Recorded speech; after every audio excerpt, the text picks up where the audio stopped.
Está no ar o Violência Corporativa, essa resenha vagabunda, sem pauta hoje, então vamos ter que ser criativo aqui. Eu não quero ser o âncora, não. Quem vai ser? Rapaz, agora você me pegou Quem foi desprevenido. o último âncora? Tem 2 semanas que a gente não se fala, né? Que a gente fez o último Violência, não foi? Tem 2 Tem. semanas, o tema foi... Rapaz, também tá... Foi Foi aquele dos os índios índios, parando, né? Isso. Porra, como é que eu ia esquecer? Os carinha do Arco e Flecha, galera Isso aí. da cara zona. cara É a meteu um IA do índio Brasil, na thumb, índios né, cara? armados. Mas Cara, quem foi que puxou? Foi o Diegão, né? Fui eu, Foi. o próprio. Hoje vou tá a puxar sua aqui, cara você. esse negócio, hein, Bozão? Tá a sua cara. Você é o isso aí. âncora aqui, você é o âncora. Então faz a abertura Vou aí. puxar aqui Bora. umas temáticas aqui maneira. Sei lá o que eu vou falar aqui, mas vou fazer aqui agora então. Que não 3. faremos peleleca. Não, já começou, filho. Não vem com segunda intro. A gente tem esse estilo mais fluido, Mais solto? mais... tal. Então vamos lá. Galera, novamente, violência corporativa aí no ar. Ficamos uma semana aí sem fazer uma gravação. Estava com saudade dos meus queridos sócios. Welcome back, dear partners. Agora que eu vou fazer essa live aqui, esse vídeo, esse episódio aqui em inglês, que os meus sócios estavam nos Estados Unidos ali fomentando negócios. Mas vamos ao que interessa, que é a violência corporativa. Só para não perder a velha e boa prática, Carlos Gomes e Diego Muniz, suas considerações iniciais. Bom, eu acho que é o primeiro... não é o primeiro que a gente grava pós-carnaval, não, né? Mas, assim, teve o carnaval e teve essa nossa ausência. Acho que agora... março, vai. Então, beleza. É o 1º de março. Então, que é o mês pós-carnaval. Acho que agora o Brasil decola. Essa é a minha introdução aí. É isso aí, é isso. E bem-vindo a todos que nos assistem. Make America Great Again. Esse é meu recado para vocês. O que a IA te falou hoje aí, Diegão? O que a IA te falou hoje aí? Mas a IA, como é no freestyle, hoje eu não acessei a IA. Eu não quis... Mas eu deveria ter feito. Calma aí, me dá um minuto. Vou pedir uma motivacional aqui. Boa, porque eu queria, como eu já estou como mestre de cerimônia aqui do nosso programa, eu também vim no freestyle, e aí eu queria puxar uma pauta, porque normalmente a gente puxa mais pautas de GRC aqui, né? Ou a gente fica um pouco mais tendencioso a essas pautas. Vou manter, obviamente, numa linha de GRC, mas também vou tentar fazer um mix, né? Eu não sei se vocês estão a par, senão eu faço aqui um pequeno resumo, né? A gente hoje tem uma discussão que já acontece há alguns meses aí no Brasil em relação a reduções de jornada, né? Seja de 6 por 1, né? Que é a famosa discussão aí de você trabalhar 6 dias e folgar 1, mas também outras jornadas, né?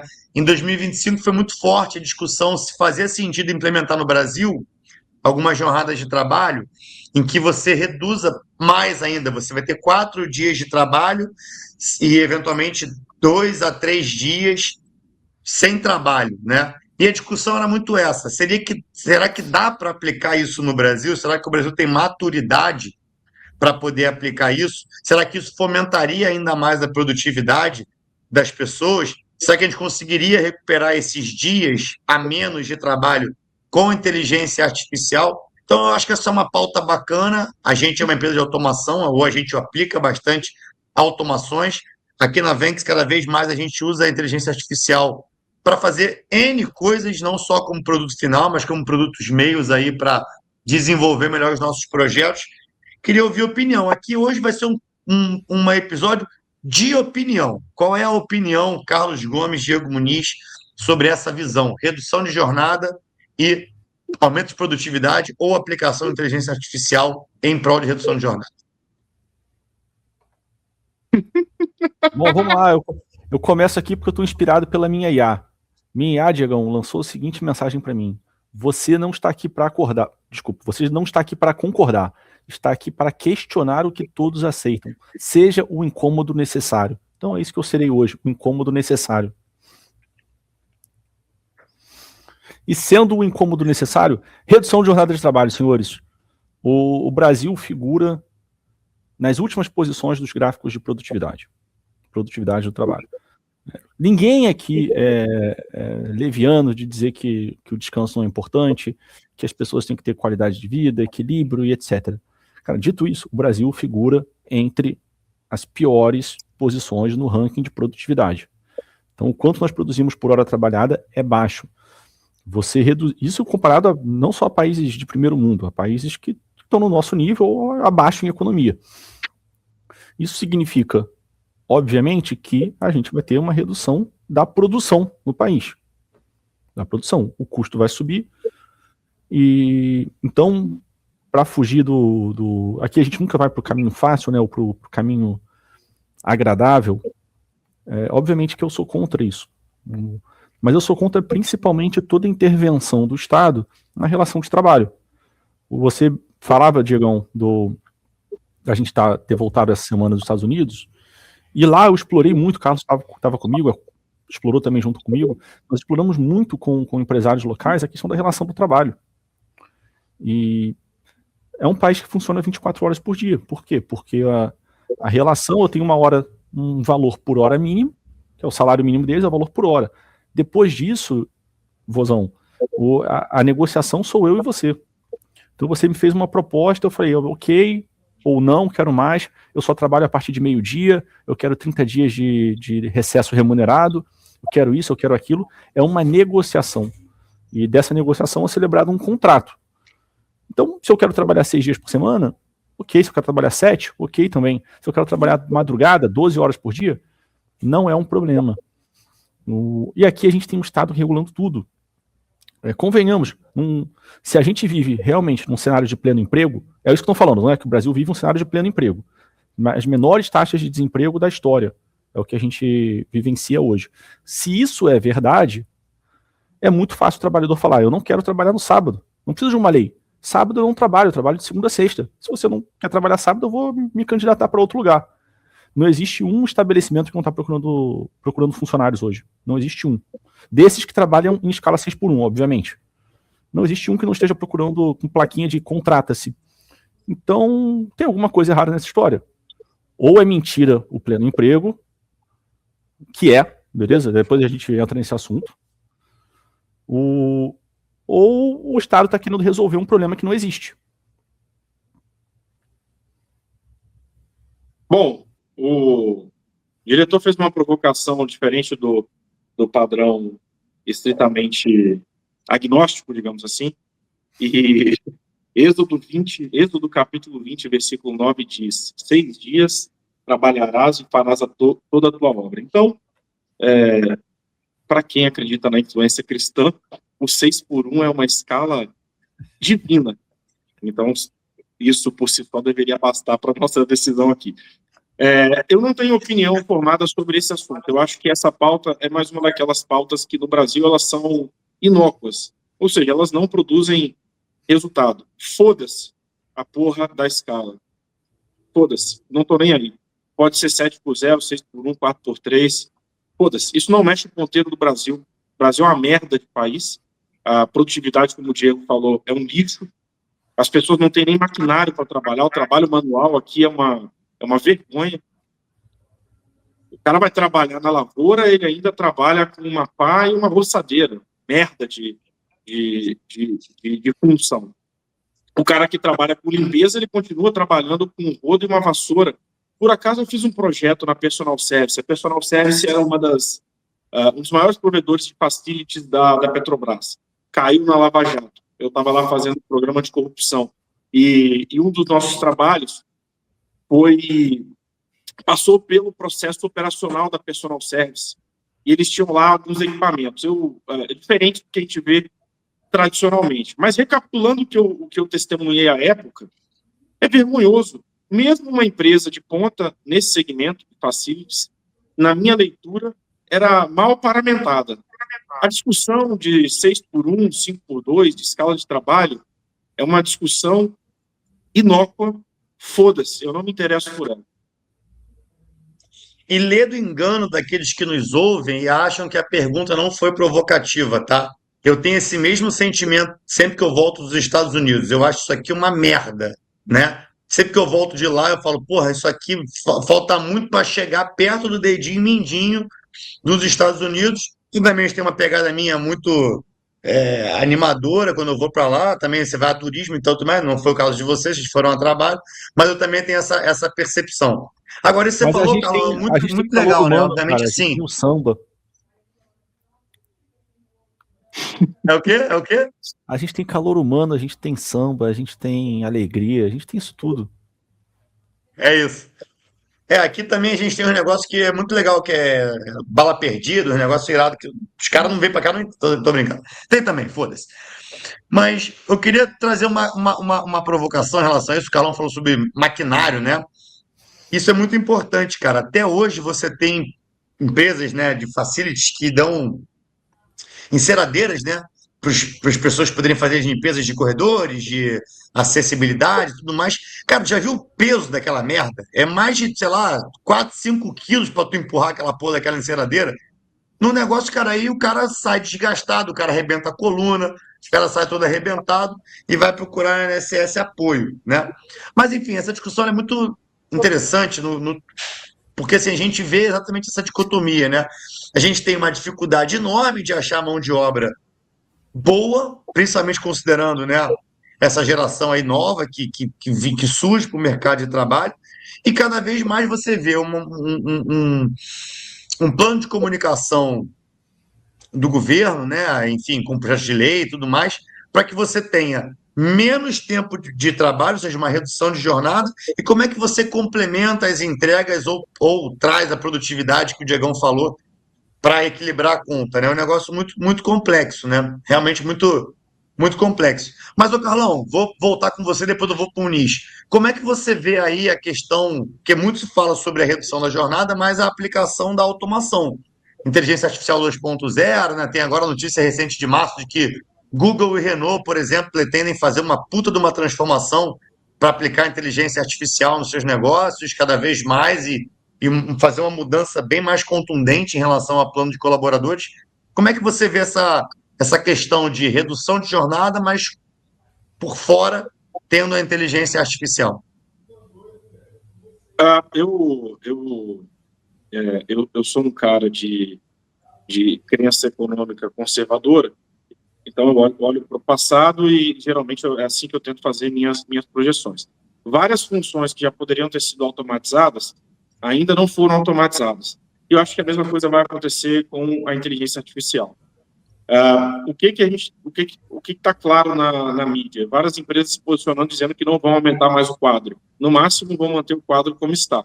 Então, beleza. Naturalmente, com o tempo, algumas funções vão sumir pelas facilidades que a gente tem hoje de aplicar IA para substituir funções, digamos assim, não organizadas. Porque as organizadas, essas já poderiam ter sido automatizadas. Aquelas que seguem um fluxo muito padronizado já poderiam ter sido automatizadas.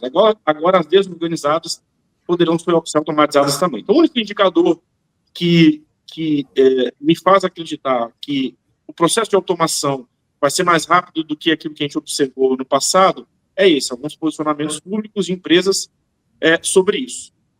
E a minha hipótese é que, pelo menos no Brasil, nós vamos ter regulação entrando em jogo para preservar empregos humanos. Isso é o que eu acho que vai acontecer aqui no Brasil.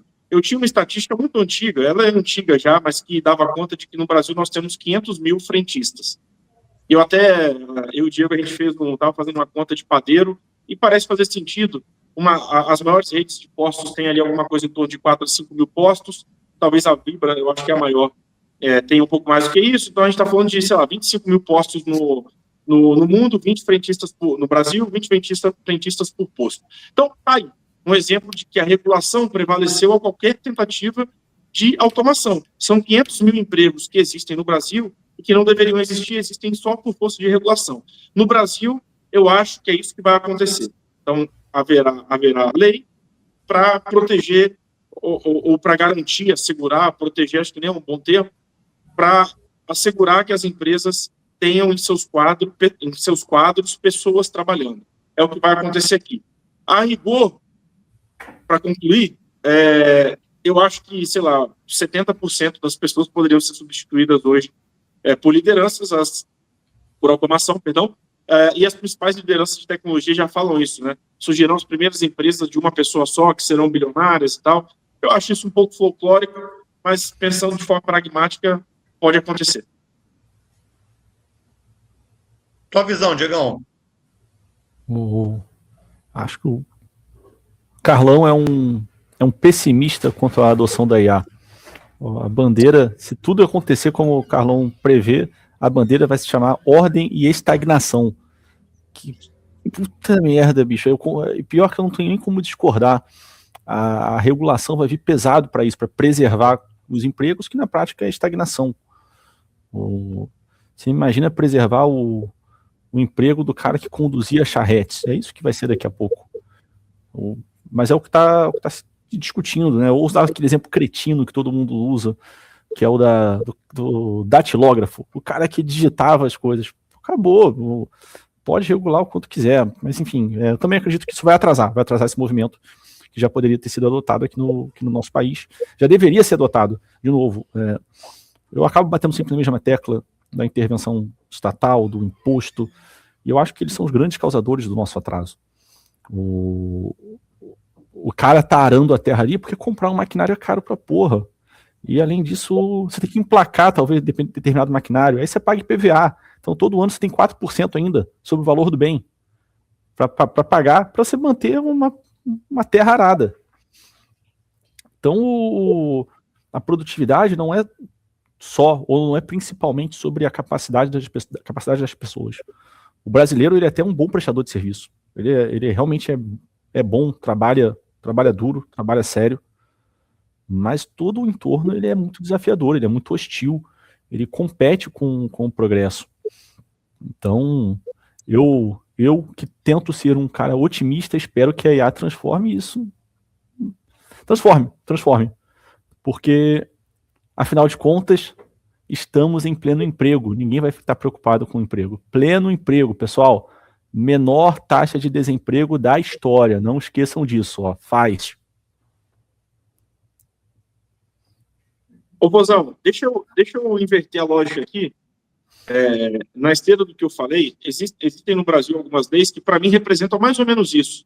Aquela coisa a regra dos PCDs, a regra você tem que formar uma CIPA a partir de tantos empregados. A legislação trabalhista tem algumas coisas que, para mim, já simulam ou me ajudam a prever o que farão com relação à tal da preservação dos empregos. Mas eu queria te dar Teremos cota de seres humanos, né? Cota de empregados agora. É a tendência. Isso aí, mas eu estou levantando a bola justamente para você trazer um pouco à luz leis ou enfim, regras e tal que são parecidas com essa coisa de preservar empregos ou de obrigar o trabalhador a empregar pessoas. Hoje a gente já tem, de fato, né, Carlão? Hoje a gente já tem aí essas questões de várias cotas, né? Aprendiz, né? A gente tem cota de PCD, a gente tem cota para cipeiro, né? Que é esses membros da CIPA. Mas hoje tem um negócio que acontece no Brasil que é surreal para mim, tá? Que não é uma lei, não é uma cota, mas há uma resistência, né? Eu ia falar sobre isso um pouco antes de você trazer aí essa provocação, que fatalmente a gente terá que enfrentar o pior oponente nessa questão de aplicar inteligência artificial sobrepondo vagas humanas, né? Que são os sindicatos, né? A gente já falou sobre isso aqui no Brasil algumas vezes em outros episódios, né? Mas, cara, você tem uma ideia. Na pandemia, né, que a gente teve um cenário totalmente atípico em relação a cenários de emprego, e aqui eu não vou entrar no mérito se deveria ou não acontecer a preservação dos salários, mas, cara, vários sindicatos entraram para poder coibir desligamentos em massa, né? Ou seja, você impede que um empregador, né, do livre-arbítrio, né, de iniciativa privada, ele, cara, deseja ou por uma necessidade ou por vontade mesmo, reduzir o seu quadro de colaboradores em massa, porque o sindicato ele não concorda com isso. E ele vai criar mecanismos ali para poder limitar algumas ações que a empresa vai ter que fazer, um grupo de empresas vai ter que fazer. Isso para mim é incabível, né? Isso para mim é uma loucura. Você não vê normalmente isso acontecendo em outros países, principalmente nos Estados Unidos, que você tem outras formas de você levar isso. Você até tem algumas situações protetivas, mas em muito menor escala do que no Brasil. Então, no Brasil, você passa por isso. Você passa primeiro por enfrentar uma possibilidade de um sindicato. E aí, como é que você discute com o sindicato que você vai demitir ou vai substituir uma porrada de gente por um robô, né? Ou por uma automação, por uma inteligência artificial. Talvez a gente precise criar o sindicato da IA, que é o sindicato que vai defender a IA, né? Talvez seja aí por aí o caminho. Mas, cara, a gente tem isso sim. E eu não sei te dizer, tá, Carlão, se a gente vai chegar nessa fase de ter uma lei que garante um número mínimo de seres humanos. Pode ser que a gente chegue, mas vai ser algo realmente impensado, porque hoje você tem as cotas. O Então que não você é novidade, determina Diegão. determinadas vagas. Fala, Diegão. Você me desculpa, isso não é novidade. A União Soviética já fazia isso. O nome é overmanning. Exigia que as empresas tivessem X profissionais. Isso, bom, não deu certo, né? Não preciso explicar. Então. Eu não sabia dessa União Soviética, tá? Vou até me dar uma gugada aqui depois para confirmar, né? Mas no Brasil eu não me recordo de ter tido alguma coisa nesse sentido. O que teve é isso, impedimento de demissão por outros mecanismos, né? Ah, não pode demitir mais X pessoas, não pode fazer tal coisa, tem que manter tal benefício, se pegar todo mundo e botar em outro lugar. Isso já havia acontecido no Brasil, mas novamente, por uma questão de força sindical. Por força de lei, não me recordo muito. Mas isso que o Carlão falou, de você ter uma lei ou um ajuste na CLT. Porque essas cotas, a lei de cota é uma lei específica, ela tem uma regulação na CLT, mas ela é uma lei específica, a lei de aprendizado é uma lei específica, então eles não estão na CLT, né? Eles estão por regulamentações direcionadas. Então eu não sei se de repente vamos ter uma legislação, à medida que a gente consiga ter avanços, você tem isso muito fácil, né? No Japão, na China, hoje já há vários robôs fazendo várias situações, entregando coisa, né? é, por drone, até mesmo por drone e tudo mais, talvez a gente chegue no Brasil numa legislação específica que obrigue as empresas a ter um mínimo de colaboradores no Brasil. Talvez não estejamos muito distante disso, não. É uma possibilidade. Mas eu hoje sou um defensor da IA, tá? Eu comecei a fazer esse programa sendo um defensor das pessoas, hoje eu sou um defensor da IA. Obrigado, Ventes. Obrigado, Ventes, por isso. Hoje eu quero só trabalhar com IA. Beleza, lembre-se que você é o hoster, então você tem que dar sequência na conversa. Estou tentando pensar o que eu vou dizer, por isso que eu demorei aqui. AI before bros. Mas assim, sob a ótica de IRC, tá? Isso é uma pergunta que eu queria fazer no início, esqueci, lembrei agora. Se a gente fizesse esse movimento, como é que as empresas poderiam se organizar sob a ótica de GRC? Porque talvez tenha esse canal para fazer uma transição, né, de redução de escalas. Que tipo de riscos ou que tipo de moderadores aí vocês, como especialistas, e aqui eu assino embaixo, conheço muito bem o trabalho de ambos, mas trariam para as empresas nesse movimento de redução de jornada de trabalho com essa movimentação por uma automação? O que teria de GRC envolvido nisso aí? Primeira coisa, Vozão, afaste todo mundo do GRC deste processo de transformação. O máximo que eles conseguem fazer isso é travar. cara, isso é verdade. Porra, adoro a galera de GRC, porra. Caralho. Mas a minha internet tá uma merda hoje, né? Eu roubei a internet do vizinho aqui e ele tá pagando um plano ruim. Mas, cara, você já tem muitas iniciativas de governança com IA. Muitos grupos de estudo, muito regulador, obviamente. Mas você vai ver no NIST, já tem framework de cybersecurity para IA. Você vai ver no... Se eu não me engano, agora, semana passada, eu não li o papel, eu não li o documento, mas parece que o CEOB emitiu as primeiras...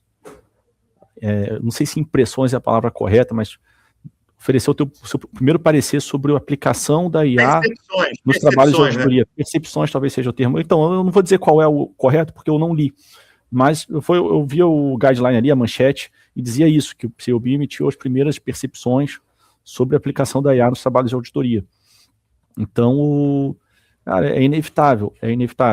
O tempo que vai levar, eu já fui até mais otimista, achando que seria mais rápido do que está sendo. Mas é inevitável. O Carlos acabou de ser cortado, né? Ele foi eliminado. Acho que o diretor achou que a opinião dele foi... Eu até pedi pro Vandinho botar aquela música do BBB, né? Para eliminação. Cara, é o mínimo. Cara, o Vandinho, ele é uma espécie de... Pra audiência, o Evandro é um cara que se inspira no Alexandre de Moraes. Ele usa o mesmo penteado. e se comporta da mesma maneira. Ele é um ditador sumário. Você não tem voz aqui. Ele é autoritário. Ele é um autocrata. É a República do Evandro. É isso que é a violência corporativa. Inclusive, eu queria falar para quem está nos ouvindo: se vocês forem criar um canal no YouTube, primeira ação, contrate um bom diretor. Muito melhor do que quem vai falar, quais são os temas que a gente vai usar. Um bom diretor faz a diferença, tá? Mas, o Diogão, só para não perder aqui o gancho, depois de passar para o Carlão, a gente já falou muito aqui no Violência Corporativa sobre governança na IA, mas eu queria trazer só de novo, bater nessa tecla. Você montaria, você daria alguma indicação sobre ótica de governança na transição de redução de jornada para IA? Ou seja, assim, você teria algum plano específico envolvendo, mixando essa redução de colaboradores e a inclusão de inteligência artificial? Você traria alguma coisa da tua bagagem, da tua experiência para esse universo? Porque é um processo que vai acontecer meio que simultâneo, né? Eu vou reduzindo dias e vou incluindo mais IA no meu dia a dia. Diegão, vamos lá. Vou ser honesto como eu sempre sou com vocês. Eu não acho que isso é um tema que mereça um plano, uma estratégia definida para como fazer a transição humana para IA. Tem que acontecer uma simbiose.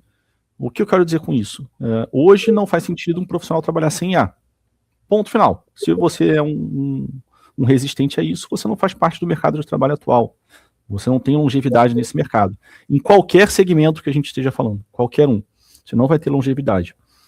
Agora, em algum momento, a IA vai substituir o teu trabalho. Eu falo para quem quer me ouvir que a IA vai substituir o meu trabalho de consultor. Se eu não me atualizar, eu vou passar fome. E atualizar não é, vou aprender a usar o chat GPT, não. É atualizar nos fundamentos. Atualizar no que era premissa, no que era dogma do nosso crescimento profissional. Isso mudou. Então, qual é a transição? Na minha opinião, qual é a melhor forma de lidar com essa transição? É buscar entender o porquê das coisas. Porque repetir ou executar, a IA já faz. Então, o famoso apertar parafuso, a IA já faz. Agora, se você entende o porquê aquilo é executado, então por que existe GRC? Por que existe controles internos? Aí você tem espaço ainda. Porque você vai compreender a razão daquilo existir.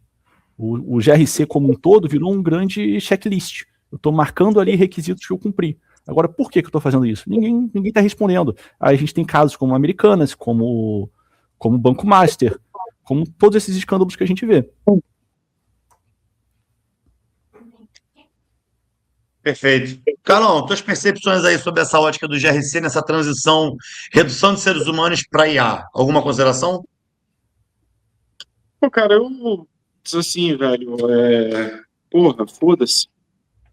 Eu tinha parado de xingar, durou 4 semanas. Hoje eu tô mais à vontade. Cara, bicho, assim, na boa, qual que é a questão para mim? O que eu observei foi o seguinte: todos os grandes movimentos, grandes projetos que acontecem nas empresas, grandes iniciativas, a turma do GRC geralmente desempenha a mesma função, que é ficar levantando pontos meio burocráticos, e ao invés de conseguir encorajar uma tomada de decisão mais difícil de ser tomada, beleza? É isso que eu enxergo como a função de quem trabalha com riscos. Beleza, mapear e tudo mais, não sei o quê, mas para facilitar a tomada de decisão, não é para prevenir a tomada ou impedir a tomada de decisão. Então, todo grande movimento que eu vi as empresas fazerem, consultando alguém de GRC, o resultado é o mesmo. Assim.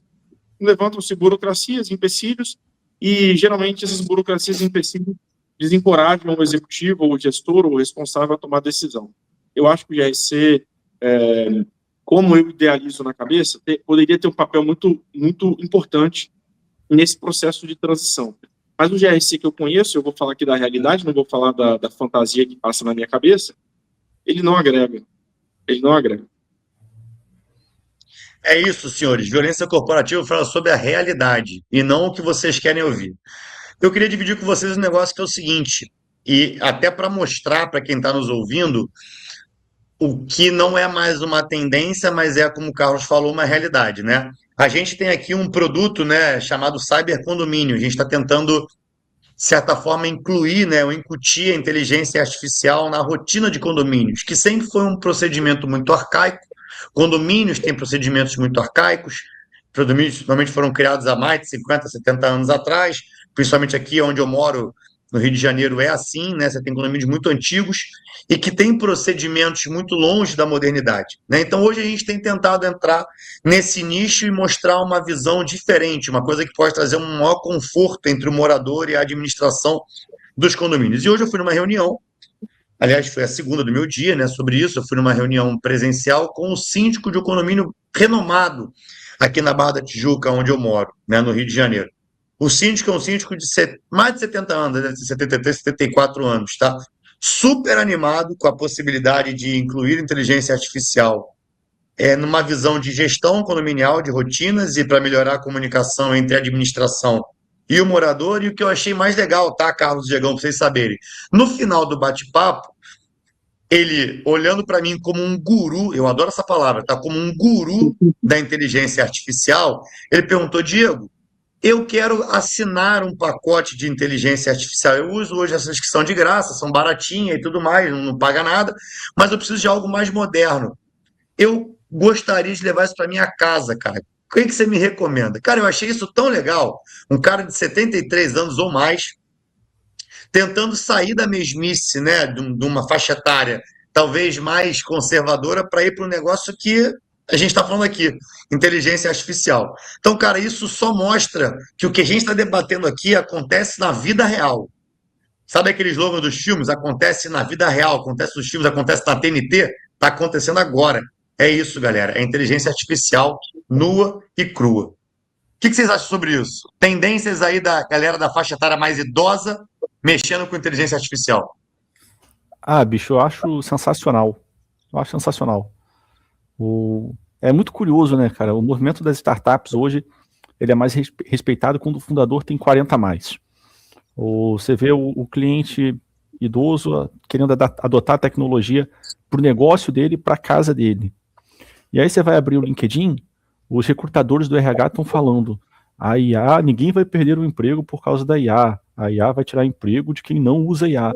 Cara, porra nenhuma, cara, porra nenhuma. Aliás, já falamos sobre isso. Recrutadores do LinkedIn merecem um episódio à parte. Eles são incríveis, são seres iluminados. Mas eu acho, Diego, voltando à sua pergunta, eu acho que é um movimento que, quando o próprio aqui idoso já está buscando adotar, buscando ser um hard user, buscando aplicar mais na vida, é porque ela traz benefício para ele que tem eventualmente dificuldade de gerir um condomínio, que quer ver a casa funcionando melhor. Esquece tecnologia, esquece modernidade. A IA está resolvendo problemas reais, problemas de agendar uma churrasqueira no condomínio, problemas de manter a casa limpa. A IA já está resolvendo isso. Então, é caminho sem volta. Curiosamente, a geração mais nova é mais resistente à mudança do que os mais antigos. A gente vive isso no dia a dia.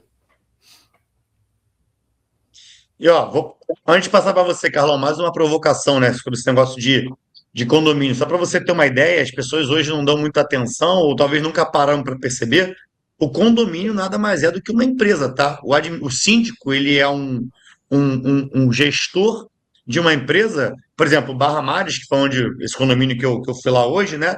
Foi num bloco específico, elas são segregadas por vários blocos, mas o Barra Mares ele tem 1.280 unidades. Vamos botar uma média de 2 pessoas por unidade, que talvez seja até uma média baixa, né? A gente está falando de quase 2.400 pessoas. 2.800 pessoas, quase 3.000 pessoas. Cara, imagina uma empresa com 3.000 pessoas, e aí você tem um síndico, uma administração, que precisa gerenciar essa firma, né? Essa empresa e tudo que acontece nela. Então, a IA, Carlão, nesse caso dos condomínios, ela também está trazendo uma pegada de redução de custo de pessoal, porque hoje a administração, que precisaria talvez de 10 pessoas, para o cara chegar lá no livro e fazer a reserva da churrasqueira, ou reserva de alguma área comum do condomínio, ela pode ser facilmente substituída por uma inteligência artificial, no qual o cara vai fazer a marcação sentado no sofazinho dele. Aí um exemplo, o que você vincula com isso aí? O que você traz de visão sobre isso aí? Carlão, deixa eu te interromper um segundo. Na verdade, você nem começou, mas deixa eu me antecipar aqui.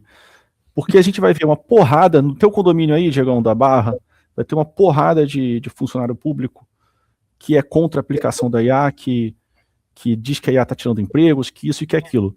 Pergunta para esses mesmos caras se eles vão ficar felizes quando tiver uma redução no valor do condomínio que eles pagam. Então, é uma grande hipocrisia. Aceitar a IA é muito bom quando baixa teu custo, mas é ruim quando bota o teu em jogo? Não existe isso. Vai lá, Carlão. Redução de pessoas na administração, redução de custo fora dos condomínios. Cara, assim, como você disse, né? Tem condomínio na Barra que arrecada. Eu tinha feito uma conta no passado, porque um amigo nosso aqui em comum, Daniel Zalfa, o Muniz conhece, e ele tinha um interesse, muitos anos atrás, de montar uma coisa de gestão para condomínios. A gente parou de fazer uma conta, tem condomínio na Barra que arrecada mais de R$1 milhão por mês, né, de taxa condominial e outras coisas que precisam ser arrecadadas. Uma empresa que fatura 12 milhões por ano no Brasil deve estar ali, sei lá, ocupando a faixa das 3, 4% maiores empresas do Brasil. Então, são empresas efetivamente. Eu acho que os condomínios vão passar por uma situação similar à jornada das empresas. O problema, para mim, é que, diferentemente das empresas, o condomínio é gerenciado de uma maneira, digamos assim, meio que democrática, né? Então, algumas mudanças precisam passar por assembleia, e isso é uma merda do ponto de vista de governança. Muita gente que talvez não seja qualificada ou competente para opinar numa transformação como essa vai acabar opinando, e pode ser que atrase esse processo de transformação nos condomínios. Beleza, isso é, digamos assim, a visão sistemática desse processo. Do outro lado, eu ainda não consigo enxergar muito bem os impactos que a IA poderá fazer para o benefício do condômino em si, que talvez seja um grande cliente, né, do condomínio ou da gestão condominial no final das contas. E aí talvez a gente entre em algo muito similar à experiência pessoal que a gente tem com o uso de inteligência artificial. Bom, então é isso. Acho que é um processo parecido com o das empresas. O que vai atrapalhar é a governança. Decisões que são feitas de forma colegiada sempre são lentas. Sempre são lentas. Temos margem para colocar projetos de GRC em condomínios? Caberia isso num condomínio? Nós fizemos aqui algumas propostas, acho que 2 propostas para auditoria de condomínio. Condomínios grandes costumam fazer isso, e eu acho que precisam fazer. Eu moro num condomínio que é relativamente grande, acho que você também, né, Bozão?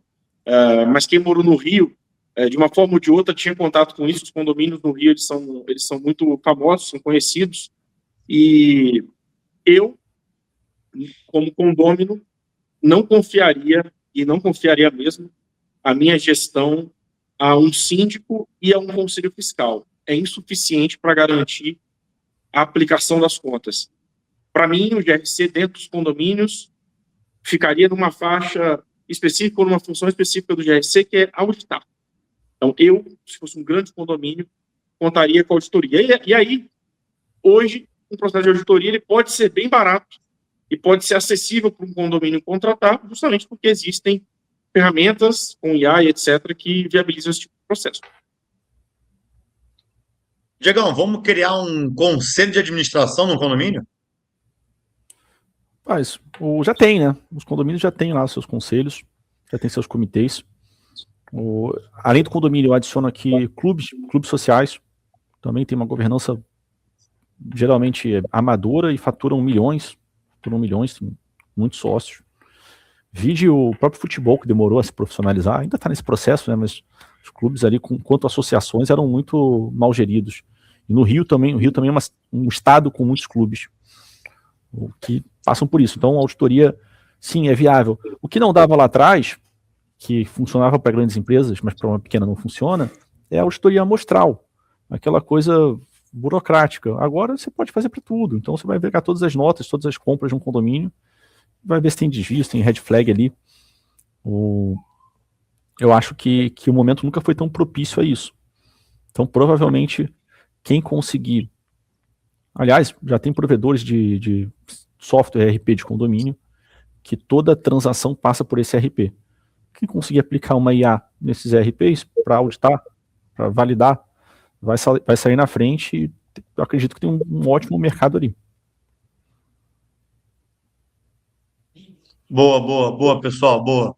Eu quis trazer acabou que a gente entrou nessa pauta de condomínio, foi muito mais para dar um exemplo, né, de uma característica de um perfil de um profissional mais velho, né, eventualmente mais cascudo, mas que está aberto aí, né, às mudanças e tendências de tecnologia e de inteligência artificial no mercado. Então, foi muito mais para trazer um exemplo, a gente acabou desvirtuando, eu comecei falando um pouquinho sobre parte trabalhista, enfim, IA, e depois entrou na parte de RC e acabou entrando em condomínio, mas foi muito mais para a gente trazer aí um exemplo. Pessoal, entendo que ficamos por aqui com esse debate aí sobre redução de jornada de trabalho mais aplicação de inteligência artificial. Um prazer ter vocês de novo aqui comigo, Carlos e Diego. Estava com saudade, aqueles que me assistem sabem, aqueles que me acompanham nas redes sociais. Eu estava um cara triste essa semana, eu estava um cara sem alegria. Minha esposa me perguntou se estava algum problema. Eu falei, não, estou sozinho, me senti só. Para vocês que têm sócios e gostam dos seus sócios, mantenham contato com os seus sócios. Eles são muito importantes. Pessoal, obrigado. Valeu!